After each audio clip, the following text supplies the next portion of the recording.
Navbatdagi sotiladigan avtomashinalarimizdan bittasi Damas avtomashinasi bo'ladi. Yillar 2024-yil. Avtomashinamizga yaxshi balon, 13 diska balonlar qo'yilgan.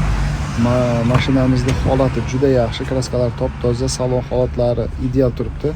Hech qanaqa chizilganlari yo'q. Yurgan kilometraji 104 ming kilometr bo'ladi. Avtomashinamizga metan gaz qo'yilgan. Patologlari peritashka bo'lgan.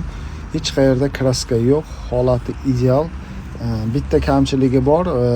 Avtomashinamizda krilosning tagida kichkinagina vakuumchasi bor. Mana bu qismida vakuumcha bor. Qolgan joyi top-toza.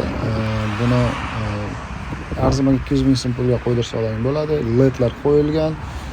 Sideniya holatlari yap-yangi, orqa qo'l sferalarga tonirovkalar urilgan. Boyaga aytgandek patologlar qilingan. Avtomashinamiz haydashga tayyor.